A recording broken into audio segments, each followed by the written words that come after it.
এটা হচ্ছে দ্রুত বীর্যপাতের সমস্যা অথবা প্রি ম্যাচিউর ইজাকুলেশন নামে আমরা যেটাকে ইন্ট্রোডিউস করি। অনেকেই মনে করেন আপনারা যে আমার দ্রুত বীর্যপাত হয়ে যাচ্ছে, আমি কাঙ্ক্ষিত সময় পর্যন্ত ধরে রাখতে পারছি না, আমার ওয়াইফকে আমি স্যাটিসফাইড করতে পারছি না, এরপর আমি কি করব, এই বুঝি আমার জীবন শেষ হয়ে গেল।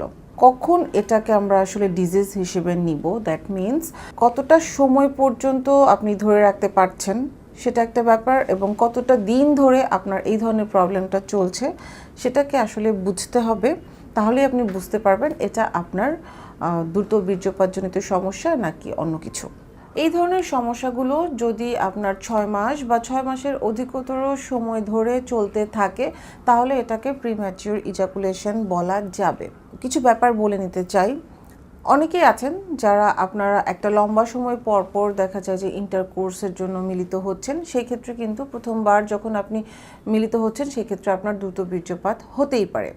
অনেকেই আছেন যারা হয়তো বা স্ত্রী থেকে কিছুটা দূরে থাকেন কাজের খাতিরে বা অন্যান্য কোনো কারণে, হয়তো এক একজন এক এক শহরে থাকেন।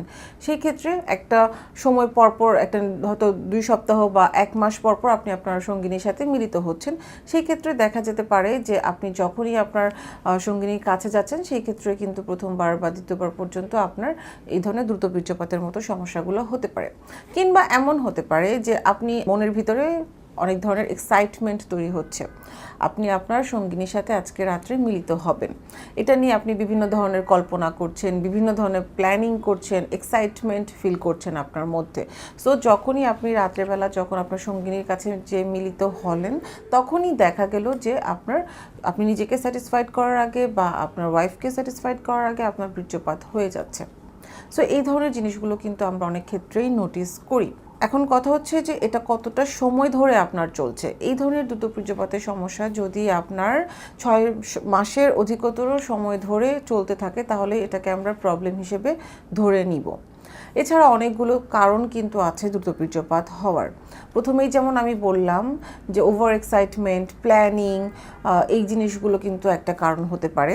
দ্বিতীয়ত হচ্ছে যেটা যে যদি আপনার শরীরে লম্বা সময় ধরে কোনো ধরনের ডিজিজ থাকে, দ্যাট মিন্স আপনার কিডনি রোগের সমস্যা, লিভারের সমস্যা, হার্টের সমস্যা, কিংবা আপনার হাইপার টেনশন বা ডায়াবেটিসের মতো সমস্যা যদি লম্বা সময় ধরে থেকে থাকে, আপনি মেডিসিন নিচ্ছেন, সেক্ষেত্রে এই ডিজিজগুলো ইটসেলফ যেমন একটা প্রবলেম হিসেবে কাজ করে, আবার আপনি বিভিন্ন ধরনের মেডিসিন খাচ্ছেন সেগুলোও কিন্তু একটা সাইড ইফেক্ট হিসেবে আপনার বীর্যপাত দ্রুত হতে পারে।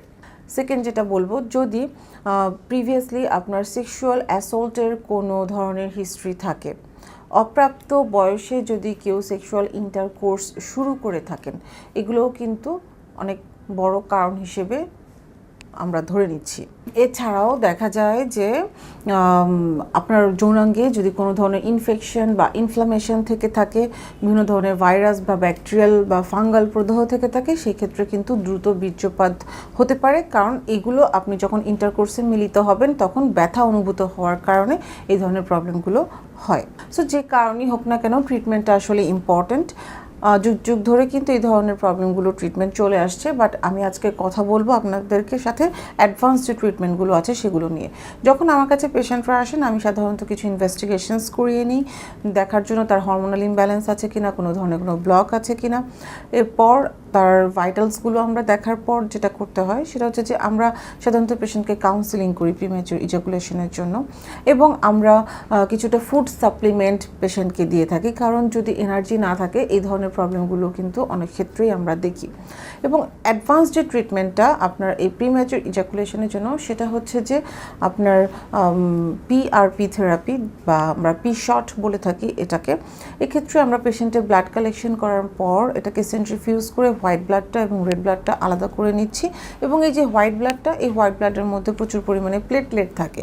এই প্লেটলেটের মধ্যে থাকে হচ্ছে আপনার গ্রোথ ফ্যাক্টর এবং সাইটোকাইন, যা আমরা পেশেন্টের পেনিস বা যৌনাঙ্গের মধ্যে ইনজেক্ট করি, যার কারণে তার মাসলটা স্ট্রং হবে এবং বিভিন্নভাবেই তার যৌনাঙ্গটাকে ইমপ্রুভ করবে এবং এই প্রিম্যাচিউর ইজাকুলেশনের মতো প্রবলেমটাকে সলভ করবে। তাছাড়া প্রয়োজন অনুযায়ী আমরা